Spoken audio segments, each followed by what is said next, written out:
Bueno, gente, muchas gracias por volver a un nuevo video aquí en el canal Tal Pelea. Hoy tenemos un invitadazo, el primer invitado que está aquí con nosotros en persona. Él es el, podemos decirle, dueño o maneja la cuenta de fanáticos de MMA Guatemala. Si quieres presentarte. Claro. Bueno, amigos de Total Pelea, mi nombre es Elías Montenegro. Pues creo que ya me han visto ahí en las redes, ¿verdad? Sobre todo en Twitter, como fanáticos del MMA Guatemala. Qué bueno, porque muchos me preguntan ¿de dónde eres? Me preguntan si soy mexicano o algo, aparte por el bigote, ¿verdad? Supongo, pero no, soy Chapín, y eso quiere decir el GT al final de la cuenta, ¿verdad? Pero ahí estamos. De Dragon Ball GT. También puede que piensen eso. Esta semana va a ser el UFC México. De hecho, ambos creo que vamos a estar presentes en el evento. Entonces se me hizo una buena manera para comenzar a hablar de algunos temas. Primeramente sí me gustaría saber, he visto algunas de tus publicaciones tanto en Instagram, Facebook y en Twitter, bueno, ahora X, que tú creo que te comenzaste entrenando. Correcto. Y después de ahí te empezaste como a abrir a todo el mundo que es de las artes marciales mixtas. En lo personal me pasó algo parecido cuando estaba muy chavo. Yo comencé entrenando Muay Thai, y ese mismo profesor, él había entrenado lucha grecorromana. Y me acuerdo que tenía un póster de Anderson Silva, y ese fue el primer contacto que tuve de que existía pues el deporte en sí, ¿no? Entonces sí me gustaría saber tú cómo fue, cómo te enteraste, viste videos, o sea, salieron en la tele, ¿cómo fue eso? Claro, sí, mira, pues yo soy un niño de los 80s, ¿verdad? Entonces yo crecí viendo todo tipo de artes marciales desde chico. Mi mamá hacía karate desde antes que yo naciera. Entonces era algo como muy familiar. Y mi hermano era el bully del colegio, entonces me gustaba pegarse con todo el mundo, ¿verdad? Entonces crecí viendo pues lo clásico, Bruce Lee, Karate Kid, Van Damme, Chuck Norris, todo, ¿verdad? Hice un poco de karate de chico, luego hice kickboxing ya de adolescente, y por un tiempo dejé de entrenar y me dediqué más al fútbol. Jugué fútbol, soy arquero, y sí me gustó bastante el fútbol. Y luego pues, pero siempre con la espinita de regresar a entrenar. Y luego entré ya grande, empecé a entrenar artes marciales mixtas como en 2010 tal vez, y me cambió la vida. O sea, te digo, me encantó. Yo ya había visto videos de los UFCs, o sea, en BCR todavía, ¿verdad? Sí sabía, vi el Ultimate Fighter la temporada 1 como en 2005, 6, y te digo, sabía que era el deporte, pero te soy honesto, la pelea de piso no me gustaba. Y no me gustaba porque mi hermano mayor, obviamente era 6 años mayor que yo, era bueno para luchar y yo no le hacía nada. Entonces yo me sentía tan inútil luchando que yo decía, no, a mí no me gusta pelear, a mí me gusta tirar patadas y golpes y yo qué sé. Pero cuando empecé a entrenar MMA, aprendí un poco el suelo y le ves otra dimensión al pelear, ¿verdad? Y te das cuenta que la técnica te puede ayudar no sé, a ganarle a alguien más grande o más fuerte.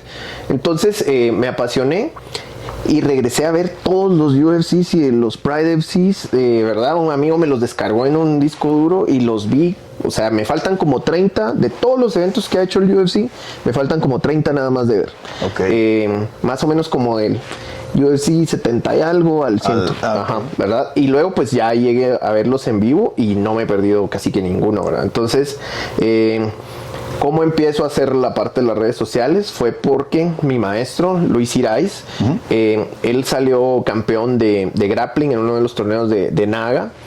Y pues un país como Guatemala solo apoya el fútbol, y aún así somos malos, pero es el único deporte que apoya.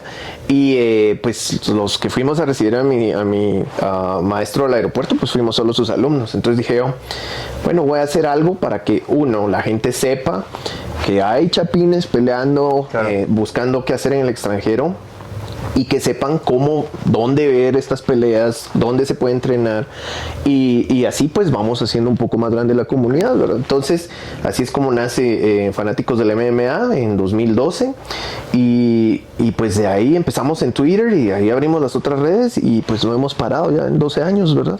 Yo diría que eres una de las primeras cuentas que yo recuerdo que hablaba del tema en español. En español, sí, porque yo me empecé a interesar igual por ahí del 2009, 2010, cuando empecé a ver, o sea, cuando mi profesor me empezó a decir de que esto se llama así, ve esto, ve esos videos. En aquel tiempo yo siempre he sido muy fan de las computadoras, entonces yo sí era como de meterme a investigar, a ver qué es esto y dónde lo puedo encontrar, y este link que se ve turbulento, ahí está, ahí se ve el Pride, o ahí se ve algo de lo primero de Strikeforce y así. Y sí, yo me acuerdo que, y lo tengo muy grabado porque todo era en inglés, en aquel tiempo yo todavía no sabía inglés, y estoy 99% seguro que me topé una publicación o sea, tuya de algún tema, y yo en aquel tiempo todavía no manejaba mucho redes sociales, nunca me habían gustado tanto. Y tiempo después, ahora que yo también decidí como comenzar, que de hecho se me hace muy curioso porque tú al menos con tu hermano tienes alguien con quien hablar del tema, con quien convivir y todo eso. Y yo la razón por la que comencé a meterme en redes es porque no tengo con nadie con quien hablar de ello. Y me he dado cuenta que hay varios que les ha pasado. Al Pernatón le ha pasado igual. A varios de los con los que convivo en redes, sí es como que dicen, es que me gusta mucho. Y como dices tú, la comunidad a mi alrededor como que no le encanta o simplemente no le interesa. Es pequeña. Sí, o es muy pequeña y entonces como que el tener esas redes te ayuda a decir, oye, ya mínimo tengo alguien con quien... Porque lo platiqué una vez también con este chavo con el pelo, que yo le decía, me pasó varias veces que se acabó el evento y yo, es que estuvo bien bueno. Y no tengo nada con quién. Sí, y se queda uno hasta que no puedes ni dormir después del evento. Sí, a veces, exactamente. ¿verdad? Querés hablar y yo me he topado ya algunos amigos no tan cercanos que ya de repente me preguntan, oye, es que vi esto. Por ejemplo, cuando comenzó la banda, bueno, que ahorita llegaremos al tema de cómo ya se está haciendo más, ahora sí, al menos en Latinoamérica o en habla hispana, más mainstream. Sí. Pero ya mínimo sí he dado cuenta que ha ido evolucionando. Entonces, sí, estoy casi seguro que tú fuiste de las, no sé si la primera, pero de las primeras cuentas que sí se puso a comentar o a decir y daba algo de información al menos. Sí, pues fíjate que yo te digo dos cositas. Uno, dije, le voy a poner Guatemala, que yo sé que no somos un país pues mainstream. Hay gente que te juro que me pregunta que, o sea, siempre ha pensado que soy de México o de otro país. Pero les digo yo, bueno, para mí era importante pues que, como te digo, que la gente supiera, ok, en Guatemala también hay MMA, en Guatemala también hay peleadores, y hay peleadores chapines afuera tratando de buscarse una oportunidad. Entonces le puse Guatemala. Y otra cosa, dije, bueno, yo pues sí llevo años trabajando en inglés, entonces en algún momento dije, ¿será que lo hago en inglés o lo hago en español? Pero dije, en inglés ya hay mucho, o sea, en inglés hay mucho, todo el mundo en inglés, o sea, tiene un outlet donde ir a leer las noticias, pero en español no hay tantos. Entonces dije, voy a empezar en español y tal vez si en algún momento me dan ganas, lo hago en ambos idiomas. Te digo, hay mucha gente que me sigue en inglés, ¿verdad? A pesar de que no publico en inglés y usan el traductor, supongo, porque me contestan en inglés. Tiene la opción ahora. Exacto.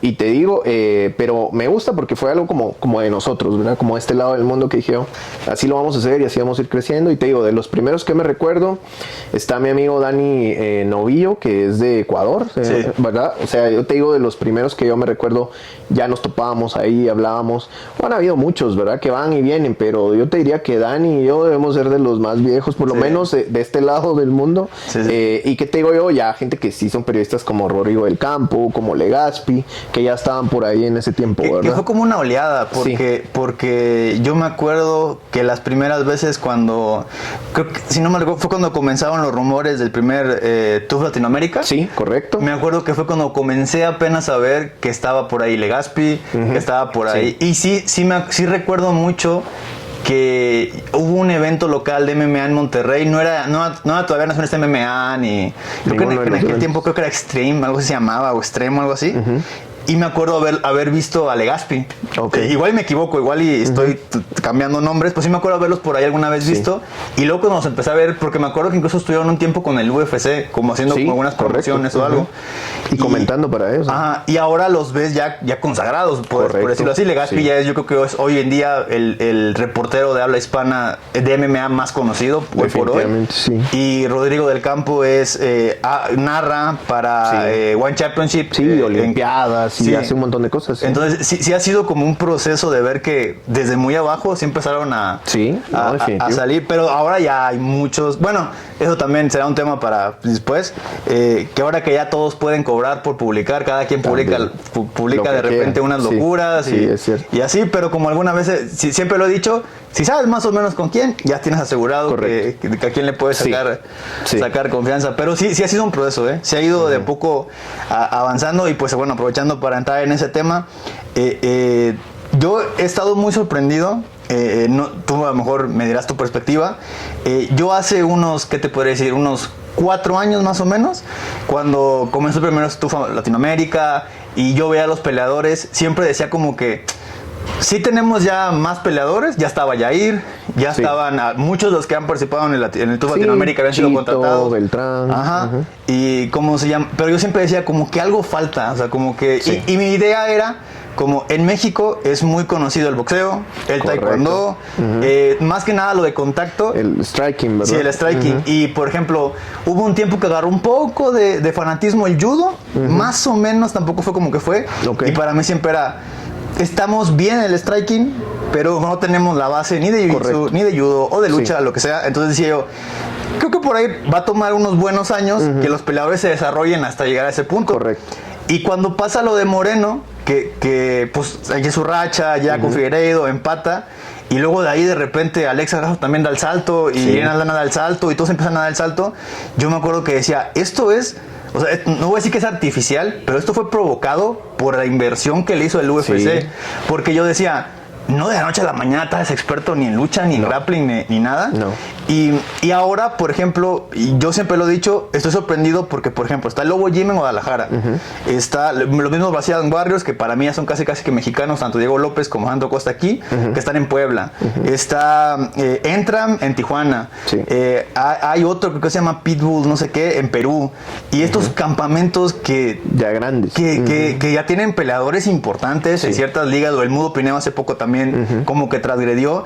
Entonces, como que me puse a darle un poco de review de qué fue lo que pasó. Y me acuerdo de que decía, es que los mandaban con Greg Jackson. Me acuerdo, vi el podcast de Brandon Moreno con Chito Vera de invitado, y ellos comentan que ellos vivían en una casita donde todos comían juntos, y ni siquiera ya por el Tour Latinoamérica estaban haciendo pruebas, el mismo Yair. Y si te pones a pensar, eso ya tiene 10 años.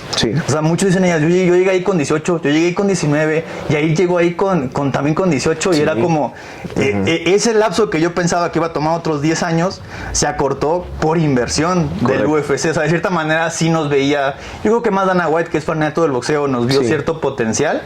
Te quería preguntar a ti, ¿tú cómo lo veías desde aquella época? ¿Igual veías como un gap muy importante que cerrar, o crees que sí ha sido un poco más impulsado todo por la compañía? Sí, mira, yo creo que por ejemplo en Latinoamérica nos ha pasado, ¿verdad? Yo creo que fuera de Brasil casi todos los países se dedicaron o no sé, o ven los deportes de combate como striking, ¿verdad? O sea, había mucha deficiencia en el jiu-jitsu, y aparte en la lucha, ¿verdad? Que es esa parte intermedia, ¿verdad? Que puedes tener muy buen jiu-jitsu y muy buen striking, pero si no tienes la lucha, el luchador te va a llevar al suelo cuando quiere, o te va a mantener arriba cuando quiere. Entonces yo creo que sí le faltaba algo, y justo esa camada, te digo, yo ya estaba bastante metido en el medio, tenía coaches que estaban enterados del TOF Latinoamérica. Yo me recuerdo que algunos se enojaron conmigo porque yo fui el que puse que de Centroamérica solo iba Chimi Morales de Nicaragua, que ya había peleado con un amigo mío y ya sabíamos. Y me recuerdo, creo que fue Legaspi o Rodrigo, uno de los dos me reclamó y me dijo, ¿por qué? ¿Y dónde está tu fuente? Que no sé qué. Y yo, ok, es lo que yo sé y punto. Y eventualmente Chimi Morales fue el que entró, llegó a la final con Jair, el nicaragüense. Pero te digo, sí, desde ese momento, y te digo, lo que se decía en ese tiempo era de que el UFC había elegido a los mexicanos, los mandó a Jacksons, que pasó, ¿verdad? La otra parte no me consta, pero lo que se decía es que al resto del equipo los eligieron como un año después, ¿me entiendes? Porque hicieron unos castings en Argentina, que un par de amigos, incluso Eric Ruano, que va a pelear mañana en Budo, fue a ese casting, y pues de ahí eligen a Canetti, a Chito, y al boliviano Siller, y a un colombiano, etcétera. Entonces, como que digamos, pues, o sea, ya era una apuesta de Dana para desarrollar el mercado mexicano, y pues por eso se llevó a esos chicos casi un año antes, ¿verdad? A Jacksons, que en ese tiempo era el Super Camp, ¿verdad? Entonces, creo que se notó. Yo diría que todavía cuando empezó el TOF Latinoamérica, yo sí veía como que una diferencia importante de nivel, ¿verdad? O sea, yo sí seguía viendo que había gente pues espectacular como Yair, pero que no tenía lucha, ¿verdad? Y conforme fue llegando con wrestlers, pues se le fue notando, ¿verdad? Y creo que sí, fue ya como en ese momento que los peleadores también se la creyeron, porque salieron de ese programa que tenían del UFC y se empezaron a buscar sus propios gimnasios. Y como dices, un Chito Vera que se fue de Ecuador y dijo: Chito, o sea, yo en Ecuador no voy a llegar a ser el peleador que tengo que ser. Se tuvo que ir pues a picar piedra, a ver a dónde lo dejaban entrenar. Y te digo, así le tocó a mucha gente. Un Mario Delgado, mi mismo maestro y su papá se tuvieron que ir a ponerte a Dallas, al Lions Den, a aprender catch wrestling con los Shamrock, pues con su propia plata, sí, claro, viendo de que trabajaban, quedándose ilegales, etcétera. Entonces, que eso comentaba Chito y Brandon en aquella de esta, que decían: es que nosotros vivíamos en una casita, yo dormía debajo, así como estamos diciendo ahorita, dormía debajo de una escalera, de una escalera, y decía, y lo que acabas de comentar de que los eligieron primero a los mexicanos y luego a los demás de Centroamérica y Sudamérica, creo que casi que Chito en ese podcast lo confirma, porque dice que él llegó después y llegó casi que de última hora a como enrolarse en lo que ya estaba. Y comentan que el primerito de los que hizo como que el casting y llegó después con eso fue Yair, como que fue luego lo identificaron y dijeron: este es el bueno, envíalo para allá.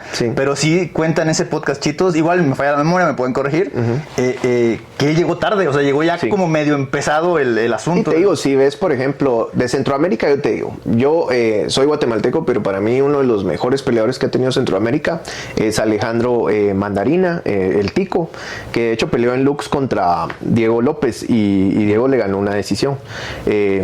No sé si decisión o lo somete al final, pero fue una pelea dura, ¿verdad? Por el título de Lux. Y Mandarina ya grande, pues, ¿verdad? Mandarina es el apodo, él es Alejandro Solano. Y te digo, muchos decían, o sea, si en algún momento UFC abre las puertas, Mandarina tiene que ser, ¿verdad? El Tico, ¿verdad? Pero ya estaba grande, o sea, ya era alguien que estaba como unos 32, 33 años quizá, y por eso pues apostaron por Chimi, ¿verdad? Que te digo, Chimi era joven, ¿verdad? Y es bueno, ¿verdad? Pero principalmente un striker. En cambio, Mandarina era un peleador bastante completo, que te digo, o sea, tenía victorias en Japón, victorias en Sudamérica, en todos lados, pero sí te digo, o sea, sí se notaba, incluso pues todo el formato del TUF fue México contra el resto de América, ¿verdad? Y hubieron decisiones polémicas como Beltrán con Vera y algunas cosas así que la gente se quedó con algún saborcito de, güey, es claro que la fiesta es para México, ¿verdad? Ahora te digo, nada que reclamarle a México, es claro que ustedes tienen una cultura de deportes de combate que es la mejor de toda Hispanoamérica, pues, ¿verdad? O sea, cuánta cantidad de campeones de boxeo, etcétera. Entonces, como vos decís, Dana es un fan del boxeo, sabe del potencial de México, y otra cosa que todos le envidiamos a México en América y es el apoyo. Yo le digo a la gente, por ejemplo, con el caso Chris Gutiérrez. Chris Gutiérrez es nacido en Estados Unidos, de madre guatemalteca y padre colombiano. Cuando yo hago público en Guatemala y les digo, hay un chapín que va a pelear, o sea, ya había peleado con bandera colombiana, pero Chris al principio quería pelear una vez con cada bandera, digamos. Se quería intercambiar. Exacto, una para su papá y una para su mamá. Entonces, cuando debuta con el uniforme de Guate y todo, yo dije, bueno, es un peleador de origen chapín, ¿verdad? Y que está representando a Guate y todo. Hubo en Guate una polémica de que la gente estaban divididos entre los que, qué bueno que haya alguien ahí con la bandera de Guatemala, y otros diciendo, no, pero no nació en Guatemala, o sea, no, de plano lo está haciendo para que lo apoyen. Y yo, o sea, si en Guatemala no apoyamos a nadie, o sea, si no sos un futbolista, o sea, nadie te regala un centavo. A Chris nadie lo ha patrocinado. Te digo, lo hemos llevado un par de veces con amigos míos de la iniciativa privada a dar seminarios a Guate. Él obviamente nos avisa cuando también va a ir por motivos personales y aprovechamos. Pero te digo, o sea, a Chris no le ha significado nada poner ahí la bandera de Guatemala. Claro. Es solo él, por honrar a su mamá, ¿verdad? Y te digo, y es algo que, o sea, ustedes, por ejemplo, yo sé que Sejudo les cae mal porque pues ha hecho sus cosas también, pero en realidad, o sea, cualquiera que diga, yo soy mexicano, salga con una bandera. Caín Velázquez no hablaba ni español, pues, y ahí estaba todo México apoyándolo, ¿me entiendes? Entonces, ustedes sí tienen ese factor apoyo, que si está jugando México en Corea del Sur, ves la porra mexicana ahí apoyando. Entonces, te digo, definitivamente es un mercado muy atractivo.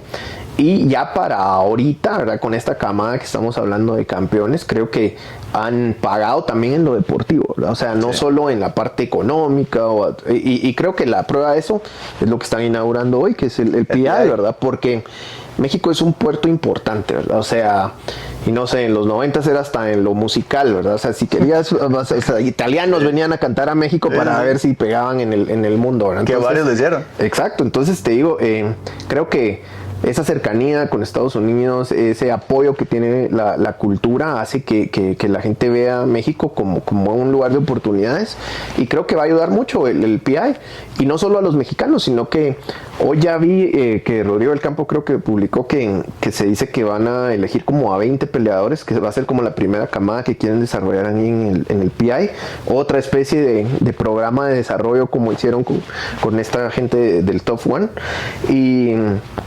y pues eso va a beneficiar a todos, ¿verdad? O sea, incluso ligas locales como Lux, como Budo, etcétera, Naciones, donde viene gente de nuestros países a pelear y se van a foguear con gente mejor preparada. Entonces, de hecho, comentando lo que dices, por ejemplo, ahorita que he convivido un poco más, obviamente por todo lo que ha pasado con ella Tupuria, muchos españoles nuevos, muchos otros que sí han tratado como de meterse bien al reporte, investigar y todo, sí me he dado cuenta que al menos en México tenemos una posición como privilegiada en ciertas cosas. Uno, obviamente la geográfica que estamos al lado de Estados Unidos, pero segundo, sí somos un país muy de los deportes de contacto, aunque no lo parezca. Aquí en México sí ha llegado a pasar que, para empezar, no ganan, por ejemplo, en los Juegos Olímpicos, no ganamos muchas medallas, pero la mayoría, por ejemplo, en los últimos años han sido de taekwondo, y genuinamente la gente se pone detrás de ellos, se pone a verlos, tienen ratings altos, esos combates. Esos deportes, Entonces, ni se habla del boxeo. Entonces, sí tenemos como una cultura un poquito más desarrollada en ese ámbito de que acabo de, por ejemplo, ver lo de Ilia y vi unas publicaciones en Twitter del país que puso el presidente no lo felicitó y cosas así. Y como que en mi mente fue como, jamás hubiera pensado que la gente hubiera reaccionado así cuando, oye, ganó un campeonato, bien y mal, y que si el deporte es brutal, y que todos los deportes lo pueden llegar a hacer y lo que sea, es como... No entendí el hachazo, pues. Entonces como que hasta después me puse a analizarlo un poco y fue como, es que aquí estamos se ha normalizado tanto. O sea, por ejemplo, cuando Brandon Moreno quedó campeón, sí vi a muchos amigos que nunca habían escuchado de MMA preguntarme, oye, un mexicano quedó campeón del UFC, ¿de dónde es? ¿Cómo, o sea, cómo es? Oye, a ver, ¿dónde lo puedo ver? O sea, y sí empezó un poquito a evolucionar eso. Cuando llegamos a coincidir con los dos campeones indiscutidos, que era Alexa y Moreno, y con el interino que era Yair, yo sí vi un aumento, más que nada en la gente que nunca le había interesado, que sí era que me decían de que, oye, vamos al bar a ver qué tal se pone, ¿no? O, oye, ¿cuándo pelean algunos mexicanos? O sea, sí vi un interés mayor, porque aquí estamos acostumbrados a cuando alguien destaca, echarle el doble de apoyo, claro. De lo que dices tú de los mexicoamericanos, es un poco raro la cosa, porque por ejemplo aquí en México, tú lo recuerdas a lo mejor, el Golden Boy, o la Hoya, Oscar de la Hoya, él es muy americano, muy americano, pero incluso trataba de obtener el beneficio del apoyo mexicano, ¿no? Y eso es lo que creo, esa es mi opinión, creo yo que uno se da cuenta, o sea, cuando ellos quieren solamente la publicidad del mercado, me conviene, creo que se nota. Sí, yo también estoy de acuerdo. Entonces, como que, o sea, ha habido muchos peleadores, por ejemplo, ahorita lo voy a decir, por ejemplo, Ryan García, que hace poquito peleó, si no me recuerdo, fue contra Gervonta Davis. Él de repente medio intenta de meterse en el mercado, pero es más que obvio que no, o sea, no está, ni le interesa, ni igual a nosotros poco nos interesa, ¿no? Correcto. Pero es evidente. Pero hay otros que se nota, hacen el esfuerzo de venir, hablar, hacer las conferencias de prensa por acá, aunque ya perdga el título o no, siguen volviendo, o sea, eso es lo que mínimo tú dices, aprenden el idioma, por ejemplo, un Kelvin Gastelum, ¿verdad? O sea, Kelvin Gastelum es alguien que aprendió el idioma, empezó a venir, creo que mañana está comentando para Budo Centro. Entonces te digo, sí se nota como que quieren involucrarse, e incluso te digo, la mitad de mi familia vive en Estados Unidos, yo soy el único hermano que no se quiso ir a Estados Unidos, y mis sobrinos son estadounidenses, ¿verdad? Pero a veces a cierta edad les empieza a interesar otra vez conectar un poco, ¿verdad? Y te digo, yo los llevo a Guatemala y los llevo a las ruinas mayas y los llevo porque realmente crecen sin saber mucho de su cultura. Entonces, pero te digo, en el caso de México yo sí les creo eso, ¿verdad? De que como que se aprovechan por el hecho de que saben que aquí hay un apoyo tremendo para los atletas. Pero te digo, en mi país, o sea, si tú dices, te lo digo por mi experiencia, si yo me llamara fanáticos del MMA México, mis redes serían el triple de tamaño, te lo aseguro. O si fuera igual de Guatemala, pero fuera de fútbol, ¿me entiendes? O sea, sería enorme. Pero te digo, entonces en Guate sí, la verdad no apoyamos, o sea, te digo, no apoyamos, o sea, mañana pelean 2 chapines acá y andaremos tal vez unos 10 o 12 chapines que somos amigos o entrenamos o somos del rollo. No viaja gente para ir a apoyar, o sea, es muy poco el apoyo al deporte. Y por eso te digo, cuando la gente me decía, es que Chris, de plano, porque para que lo apoyen, yo, pero si aquí no apoyamos en Guate, o sea, no apoyamos a nadie, pues, o sea, él más bien le perjudica. Si él dijera, soy mexicano, tendría más apoyo, ¿me entiendes? Entonces, pero sí te digo, sí pasa. Yo creo que gente cabal, como Cejudo, por ejemplo, que Cejudo es un personaje. A mí se me hace que es mucho mejor tipo el que proyecta, ¿verdad? Pero, por ejemplo, ese clip tan no desafortunado... No le ayuda. Pero lo hizo, si te das cuenta, lo hizo cuando estaba apoyando a Trump, ¿verdad? Lo hizo cuando estaba apoyando a Trump y te digo... En la gente, hay muchos latinos apoyando a Trump que no quieren que lleguen más inmigrantes, por ejemplo, a Estados Unidos. Entonces Cejudo estaba en personaje, ¿verdad? Quizá no creo que se iba a destapar tanto, pero antes de eso, o sea, peleó con ¿quién fue que peleó? Que salió hasta con un traje azteca. Peleó aquí en México. Peleó aquí en México y salió vestido con toda la indumentaria. Con todo, ajá. Y hasta la fecha. Penacho y todo. Pues, o sea, no te vayas muy lejos. Hace poquito Merab Villasvili le pegó con eso. Exacto. El video se volvió a hacer viral. Correcto. Merab lo vio o su equipo lo vio. Sí. Y en la primera conferencia, yo voy a representar a México y otra vez toda la oleada. Exacto. Creo que es un poco como dices tú, no, como que pensó, voy a hacer una participación en un rally chiquito, ¿quién me va a tomar un video? Exacto. O sea, y pues... Y sí te digo, y se nota, pero te digo, o sea, para mí... de nuevo, yo creo que, mira, en mi caso, que soy de un país que, como te digo, no exporta demasiado talento, yo veo que por ejemplo, el peleador Chapín debería aprender de Chris, debería tratar de ir a entrenar con Chris a Denver y decir, ok, te digo, en el UFC de repente, el primer peleador de Nepal, ¿verdad? El primer peleador de no sé qué. Y créeme que si se maneja eso bien, abre las puertas, ¿verdad? Claro. Que más gente diga, bueno, sí pelean estos cuates por allá, ¿verdad? Sí entrenan estos cuates, no solo son Sherpas o yo qué sé, ¿verdad? ¿Me entiendes? Entonces lo mismo pasa que creo que pero somos una comunidad que te digo, el fenómeno en las artes marciales en México, por ejemplo, que yo vi que ayudó a que creciera, es de que sí hay gimnasios, o sea, yo conocí los Bone Breakers, o sea, a mediados de los 2000. Te digo, sí hay gimnasios, sí hay rivalidades, pero están dispuestos a ir a pelear y competir entre ellos y ver quién es mejor. Sí. En Guate hay una cosa que yo te digo, yo llegué hace muchos años al deporte y lo sigo viendo, que es, fulano hace un torneo, nosotros no vamos, no competimos con él, no nos cae bien o yo qué sé, y para mí es al contrario, se anda a ganarles, en todo caso pues anda a demostrarles que tu gimnasio es mejor, y eso ha detenido mucho el desarrollo de ligas y todo. Yo te digo, yo hace años que quiero hacer un torneo invitacional de grappling, para empezar por grappling, ¿verdad?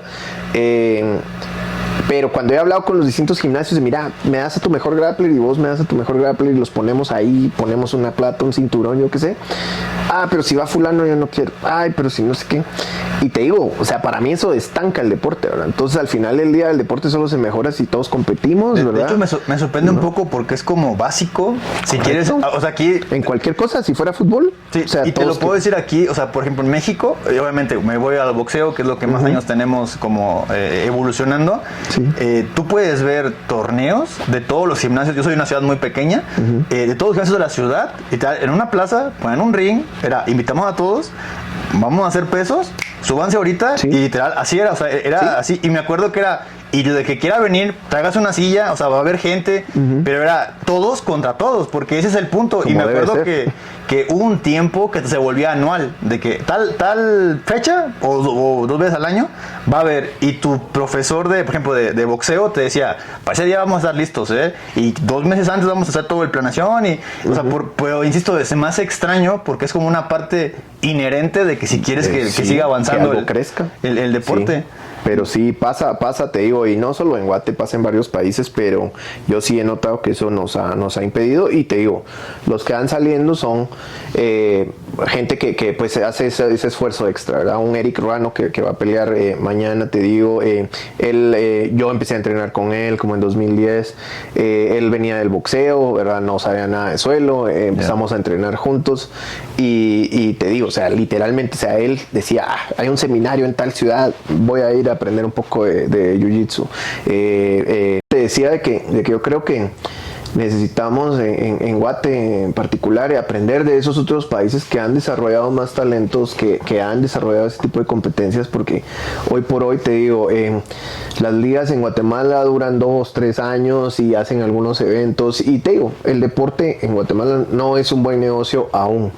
La mayoría de gente que hace esos eventos sabe que quizá no va ni siquiera a salir tablas, ¿verdad? A la hora de hacer la plata, pero es gente que quiere promover el deporte, pero todavía hay esas fricciones de yo no voy si es no sé quién, yo no voy si es no sé quién. Por eso es que yo quiero empezar a hacer, como te digo, quizá en grappling, ¿verdad? Porque ya hacer MMA, como yo quisiera organizar algo, yo necesitaría bastante plata, ¿verdad? Para hacer algo de nivel, que yo diga, se me rompe una pierna a alguien, o sea, por lo menos tengo un seguro para que no, ¿me entiendes? Ahora que he estado un poquito más involucrado en los eventos, por ejemplo, más que nada en Naciones MMA, que es un poco más de ahí del norte de México, sí es titánico, o sea, sí he visto, y ellos rentan venues, o sea, o zonas un poco más grandes, y sí los he visto a contrahora, poniendo cosas, cerrando cosas, he platicado más con algunos de ellos, y no es, o sea, así como uno pensaría que es medio sencillo, es muy complejo. Y te digo, muy sobre complejo. todo MMA, si lo querés hacer de una forma responsable,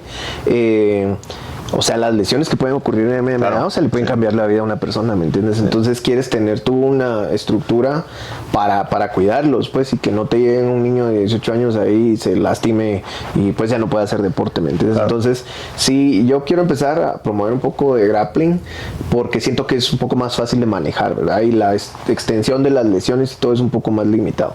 Pero, y por eso, porque afortunadamente, a pesar, como te digo, de que yo tengo color definido, digamos, con mi gimnasio, a lo largo de los años he logrado que la gente sí me vea como alguien que quiere promover las artes marciales y no necesariamente a un gimnasio en particular.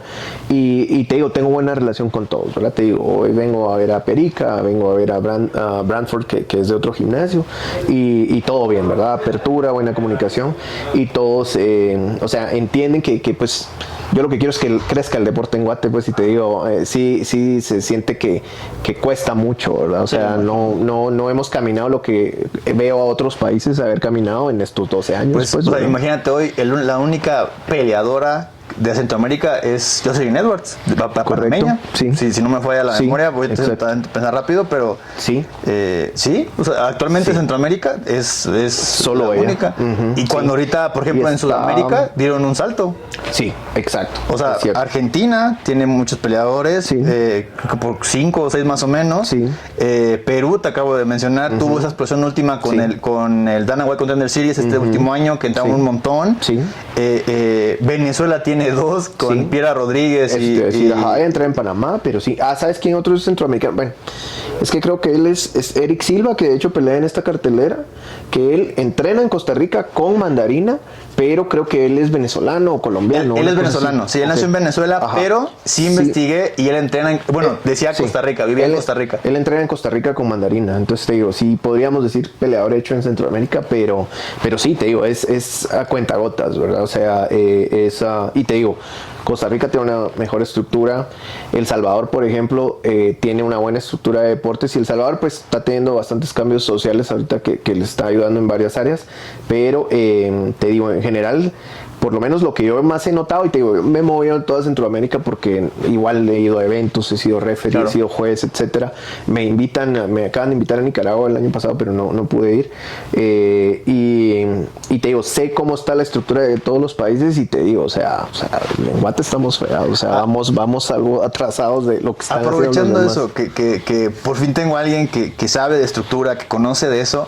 Aquí en México, bueno, igual yo ahora que me he involucrado un poco más en los eventos locales, locales, viendo más Lux, viendo Naciones MMA, viendo también a Budocento, que son las tres más importantes ahorita. Sí, claro.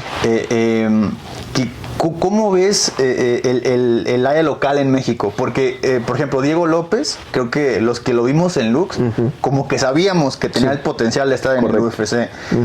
Ahora también el Lazy Boy va a debutar en el UFC. O sea, como que uno ve y sabe que hay ciertas piezas que dices, creo que es bastante obvio que va a llegar. Le va a ir bien. Hace poco se creó, que hecho estuve en el nacional de la IMAF, que es la Asociación Mexicana de Artes Marciales Mixtas, a lo mejor estoy mal parafaseando. Hicieron un nacional por estados, con equipos, con representantes, hicieron medallas. Obviamente algo titánico. Fue en Monterrey. El presidente es de Monterrey. ¿Cómo se dice? Y he notado que varios ya han ido por ese lado. Por ejemplo, Naciones MMA tiene una cosa que se llama Naciones Next con muchos jóvenes, que ni siquiera es profesional, es como, esto es amateur. ¿Cómo se llama? Usan protección, pero vi la entrevista del presidente que tuvo con Rodrigo del Campo, y me acuerdo que él decía, muchas jóvenes se quieren dedicar a esto, pero no tienen idea de cómo es. Decía, y estar ahí en una jaula, con aunque sea poquita gente viéndote con las luces arriba, te puede dar una idea de, como que no quiero hacer esto, quiero que sea un hobby, ¿no? Pero va a haber un corte que te va a decir, oye, esto ya me encantó, quiero seguir ahí. Entonces, he notado que de a poco ha ido agarrando más estructura. Ellos han sido más bueno, ellos en Naciones, y si no me recuerdo también en Lux, han sido tanto los jueces como los referees. Entonces, creo que se ha organizado mejor. Correcto. Cosa que he notado, por ejemplo, este año me hice a la proposición, bueno, traté de comenzar a seguir en Sudamérica, porque me di cuenta, por ejemplo, noté el campamento donde está el Mudo Pinedo, está Perú viene bien. Perú. Entonces vi, por ejemplo, que está Fight House, si no mal recuerdo, en Argentina. Hay otra en Perú que se llama Samurai, creo que Samurai Fight House. Samurai es el de Argentina. Es el de Argentina. Hay otra en Perú, se me fue el nombre ahorita. Sí, creo que es FFC. Sí, FFC. Y he notado que sí se ve un poco menos organizado. Entonces, como lo comentabas tú, yo he visto que ya muchos peleadores vienen a pelear a México como catapulta. Correcto. Para llegar al UFC. Ejemplo, el peleador español Dani Vares. Que yo me acuerdo, la primera vez que lo vi fue en la de WEC, creo que se llama. UWC. El de Tijuana. La de Tijuana, que es de Entram. Correcto.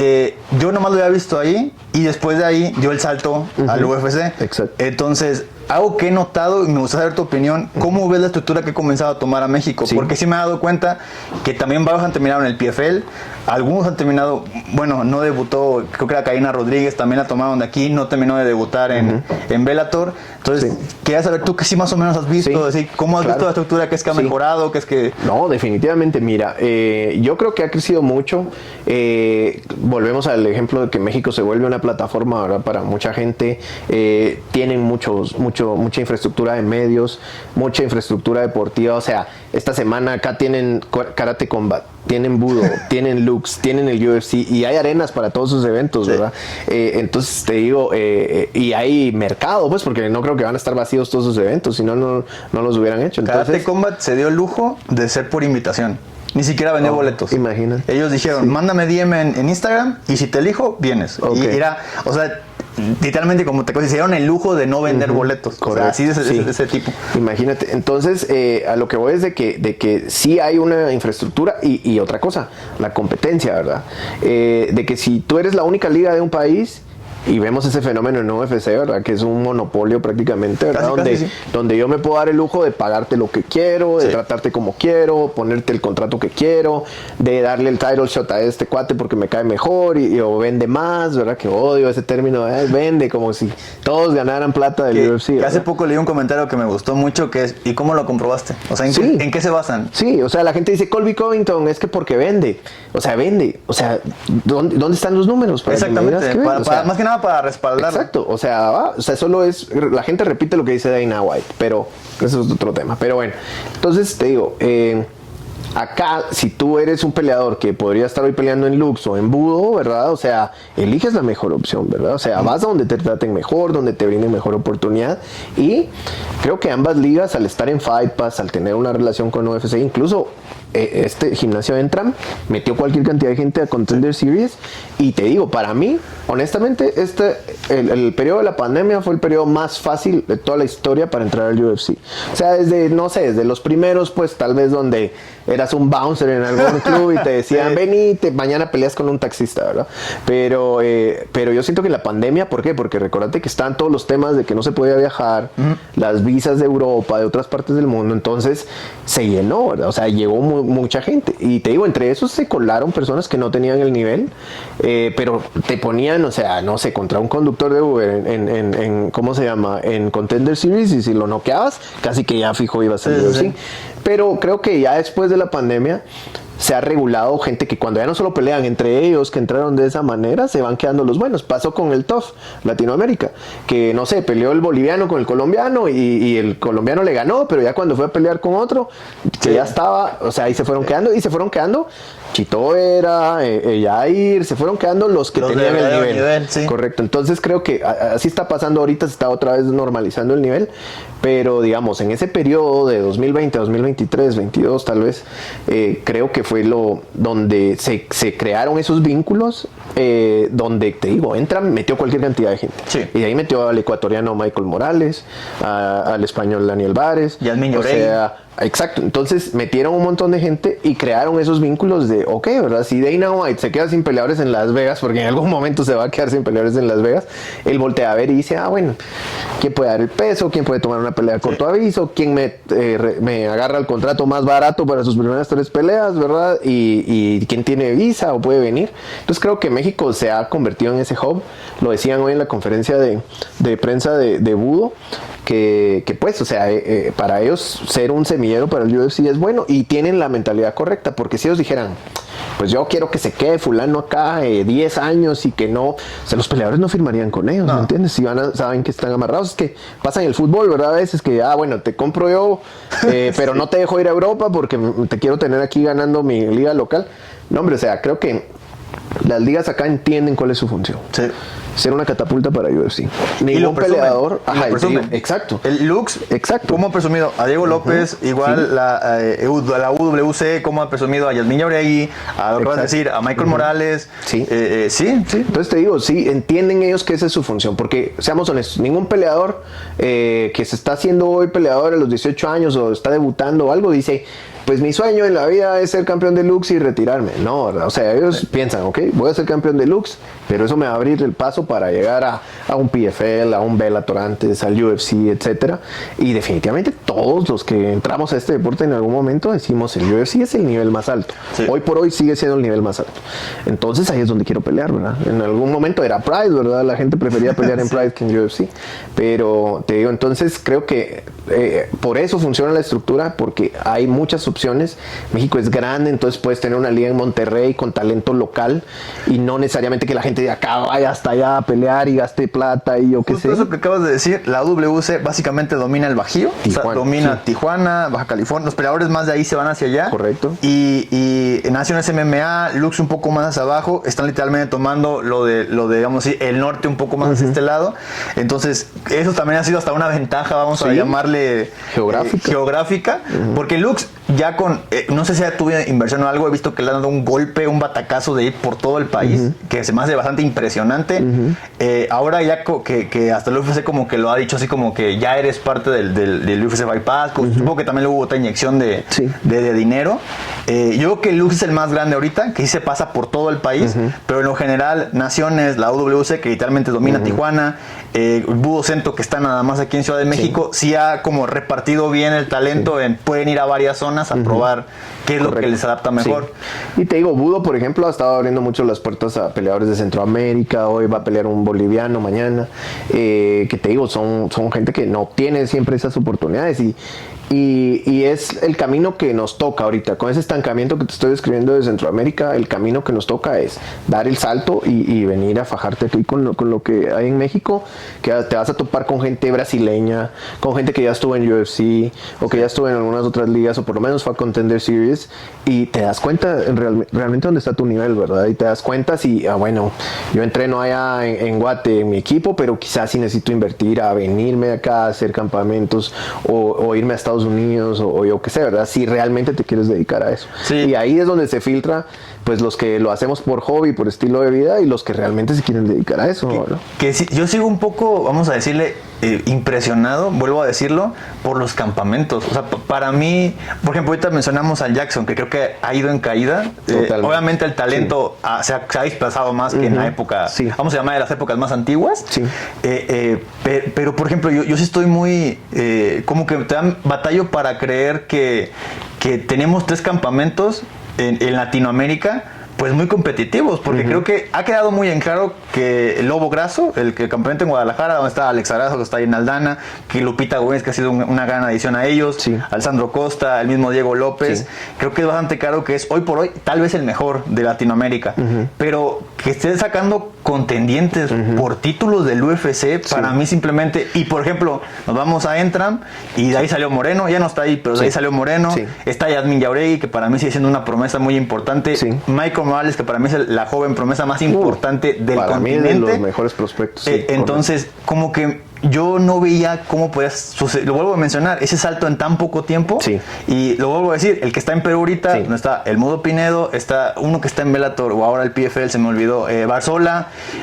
Varios de los de Dana White Contender Series también están ahí.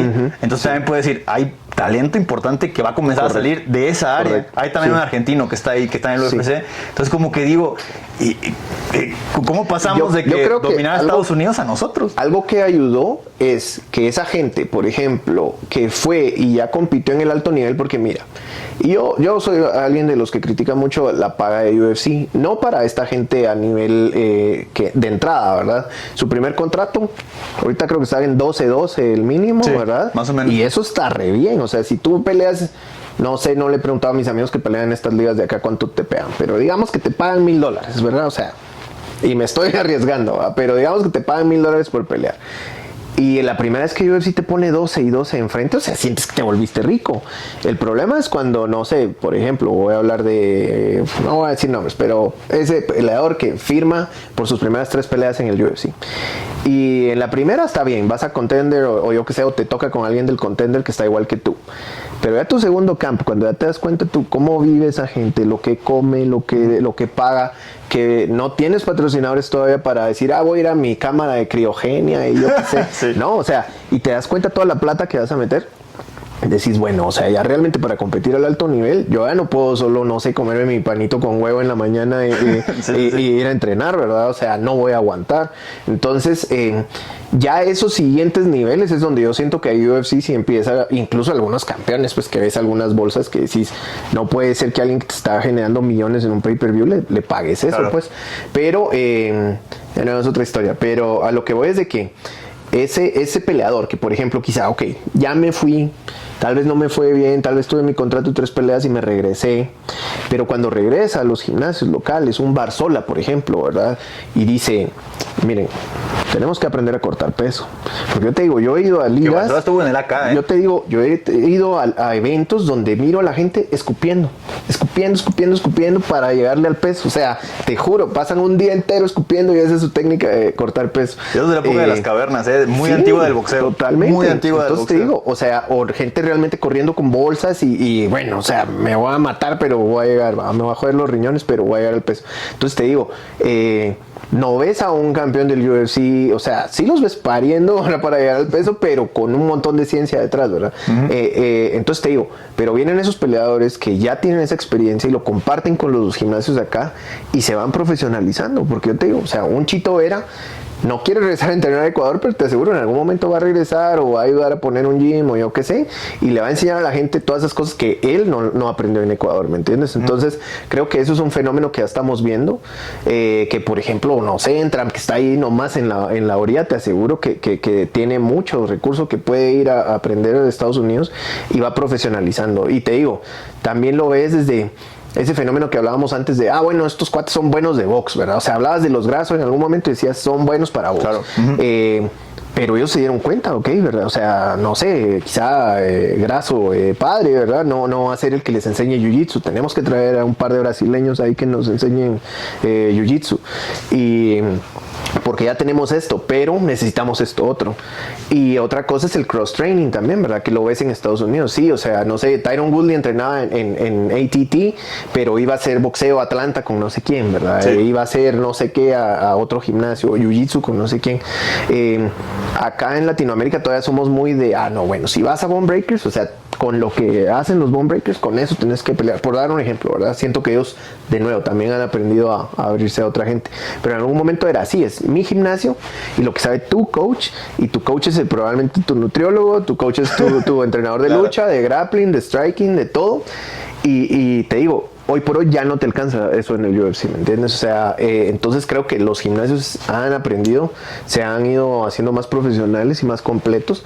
Y si no, pues te digo, hay gimnasios donde, bueno, o sea, mira, entrenas acá, pero nosotros somos principalmente grapplers, entonces no me enojo si vas con un coach de boxeo, ¿verdad? O sea, si vas con un coach de lucha, ¿verdad? O sea, yo te voy a enseñar esto, pero anda a aprender esto, otra cosa que te falta, ¿verdad? Creo que hecho, eso, ahorita que lo mencionas con los Grasso, si te pones a ver a los peleadores, siempre, como decías tú, a Alexa Grasso y a Irene Aldana se les conocía por su boxeo, por su striking.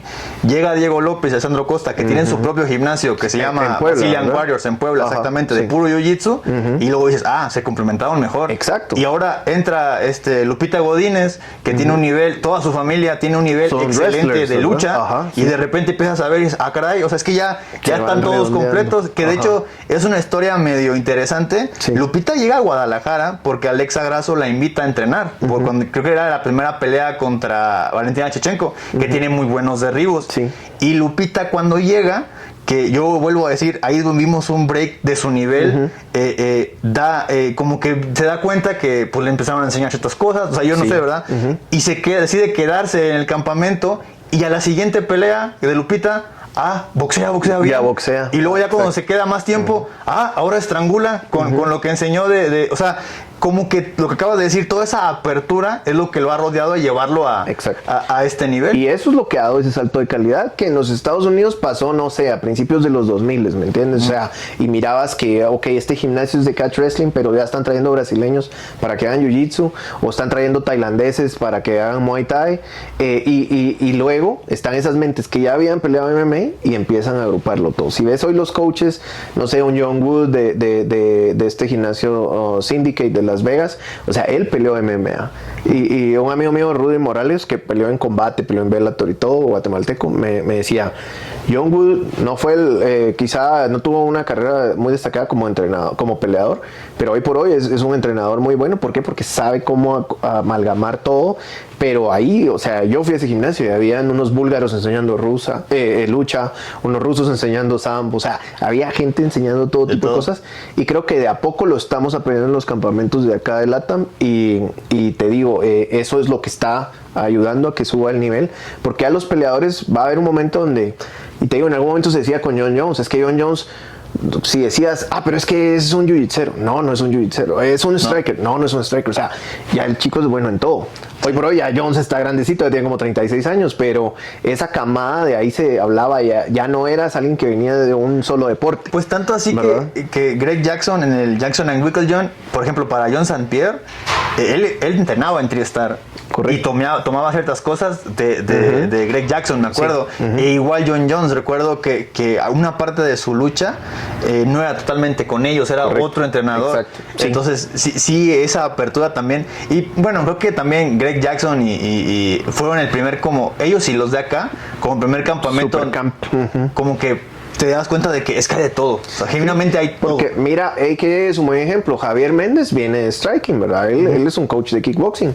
Y hoy por hoy, o sea, piensas en AKA, piensas en los rusos, piensas en DC, piensas en wrestlers, claro. ¿Verdad? ¿Por qué? Porque metieron eso que les faltaba, ¿verdad? Porque en algún momento o sea, no tenían una buena lucha, ¿verdad? Sus mejores peleadores eran strikers. Entonces, creo que esa parte es importante de entender que el MMA ya no es un set de reglas, ¿verdad? O sea, que en algún momento era un set de reglas. O sea, que se mete a pelear un karateca y un boxeador y aquí van a pelear con estas reglas. No, ahora tienes que ser un peleador de MMA, tienes que entrenarlo todo, ¿verdad? Para ir realmente con todas las habilidades. Y yo te digo, yo odio cuando la gente dice, ay, qué aburrido Khabib porque solo lucha. Y yo, o sea, pues, pero los que tienen enfrente son peleadores de MMA que también deberían poder hacer esa lucha o neutralizarla al menos, ¿verdad? Y aparte, por ejemplo, lo he visto también últimamente, como dices tú, ha habido también mucho fanático nuevo, y lo vuelvo a decir, lo vi hace poquito y lo comenté por ahí en Twitter.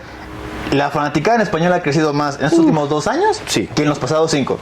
O sea, pero por mucho. Ahora por lo de Ilia, los campeones mexicanos. Sí. Ilia trajo una oleada de españoles, de españoles que sí, te juras que es la primera pelea que han visto. Y he visto mucho que comentan eso. Es que en el suelo es bien aburrido. Y es que no me gusta. Y es como, oye, ¿alguna has visto lo que hizo Khabib? O sea, ¿ves al nivel al que lo lleva, el dominio que tiene, la desesperación de sus oponentes? Te digo, un Charles Oliveira, que por ejemplo es alguien que ya ahora puede pelear en todo.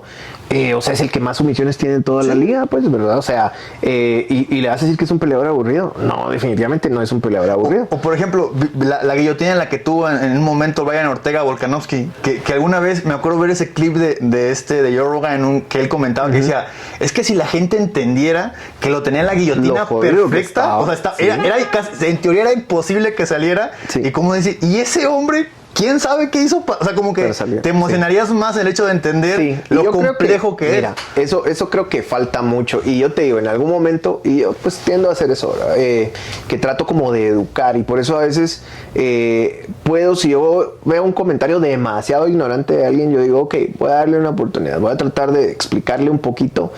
Yo no me puedo insultarme con la gente. En algún momento lo hacía, pero ya no es divertido, es muy fácil.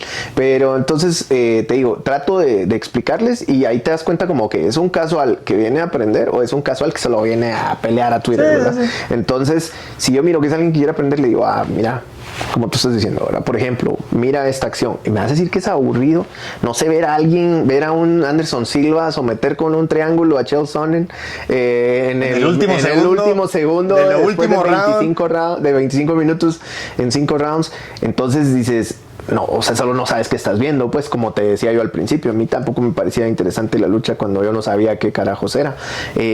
Entonces yo sí siento que como recomendación yo le diría a la gente que le gusta esto, no sé, anda, métete aunque sea una clase, aunque sea del cardio MMA que tenga en un gimnasio donde va tu mamá o tu esposa o yo qué sé, creo que ayudaría. Porque yo siento que el hombre latinoamericano tiene un fenómeno, y es que todos creemos que sabemos jugar fútbol y todos creemos que sabemos pelear. Sí. Pero en el fútbol alguien mira a Messi hacer 3 caños y dice, bueno, yo tampoco podría hacer 3 caños. Pero todos tienen una historia donde alguna vez le pegaron a algún borracho en algún bar y por eso los hace creer, yo realmente podría haber noqueado a este cuate.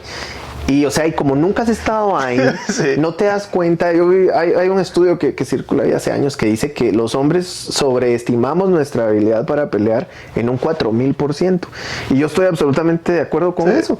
Porque te digo, la gran mayoría de cuates, o incluso cuando tú mismo empiezas a entrenar, yo creo que te gano, yo no sé qué, y tú dices, o sea, no hombre, pero si yo, o sea, soy terrible y de todos modos te gano, imagínate si te digo, yo tenía un primo fisiculturista que está torísimo, ¿verdad? Y me decía, yo llevo a tu gimnasio, mato a todos, y yo, o sea, mano, no me ganas ni a mí, yo soy de los malos, pues, o sea, imagínate si te pongo con uno de los buenos. Que de hecho no sé si viste en Twitter con eso viral, era igual un fisiculturista que tiene un podcast. Sí, Bradley Martin. Que yo, según yo, lo hacía por las interacciones, no creo que sea tan tonto como para pensarlo. Y me acuerdo que en muchos comentarios, yo decidí a mucha gente que lo empezó a compartir, le dije, oigan, o sea, nomás para que les quede claro, o sea, cualquier persona más o menos entrenada es mejor que tú, ¿eh? Sí. Es más, yo siempre lo he dicho, hay ciertas artes marciales que no son para la vida real. Correcto. Pero el jiu-jitsu, y el Muay Thai, si alguien lo entrena y medianamente es profesional, créanme que te parten dos. Sí. Y una vez lo comentaba con un amigo, así como hiciste ese comentario, igual ese amigo está muy cuadrado, y él me decía, yo lo agarro y lo tiro y no sé qué, y le digo, mira, la primera vez que entra alguien encima de ti, te lo juro que no vas a saber qué hacer, no saber dónde meterte, qué hacer. O sea, es una desesperación. Sí, y me acuerdo mucho que yo compartí el clip de Chito Vera con Brad Martin. Donde le dice, me comería tus entrañas. Porque le dice, básicamente soy un peleador, un peleador de la calle profesional. Y genuinamente le digo, eso es lo que eres. Sí, o sea, realmente eso es lo que es. No, y te digo, la gente te dice, por ejemplo, ¿verdad? Cuando empecé a hacer grappling, amigos que hacían striking o algunas otras disciplinas me decían, pero en la calle, o sea, y es cierto, o sea, yo si me peleo contigo en un bar, no me voy a tirar a hacerte un choke en el piso porque viene tu novia y me da una patada en la cabeza, ¿verdad? Pero ¿me entiendes? O sea, de todos modos yo le digo a alguien, ok, por ejemplo Jon Jones, ¿verdad? Que Jon Jones te llegara a agarrar en una situación, porque decís, oh, pero no hay reglas, y yo lo muerdo, le agarro los huevos, yo qué sé, ¿verdad? Entonces decís, o sea, ¿no crees que ese cuate que aparte puede controlarte a placer, a diestra y siniestra, también te puede morder, también te puede sacar un ojo, también te puede pegar en los bajos? O sea, él tampoco tiene reglas, o sea, no es que él solo sabe pelear dentro de esas reglas, o sea, un wrestler, o sea, que fuera un wrestler de una escuela gringa, que no ha tirado un golpe en su vida, que no sabe... Te llega a agarrar. Te llega a agarrar, te parte en dos, o sea, te hace lo que quiera. Sí. Una vez dijo Dani Castillo, porque peleó contra Tony Ferguson, ¿verdad? Y le ganó. Lo tuvo la mayoría del tiempo arriba, pero Tony le estuvo dando codazos, haciendo cosas, y dice, yo estuve arriba de él tres asaltos, dice, si estuviéramos en prisión, él tendría grandes problemas. Y pues bueno, gente, desafortunadamente hasta aquí va a quedar el podcast. Primeramente, muchísimas gracias a Elías Montenegro de Fanáticos de MMA Guatemala por hablar conmigo. La verdad disfruté mucho platicar con él, algo que nos gusta tanto como el MMA. Y hice todo este podcast móvil, me tuve que llevar todo el setup a la Ciudad de México. Desafortunadamente no sé muy bien qué fue lo que hice mal, pero el audio de la segunda hora no se grabó bien. Créanme, lo intenté todo para tratar de recuperarlo, simplemente no se pudo. Voy a seguir mejorando en eso para no tener este problema en el futuro. Entonces, pues primeramente muchas gracias por ver el video. Una disculpa para ustedes, que es para el que trato de hacer este contenido. Y pues nos vemos en el siguiente video. Adiós.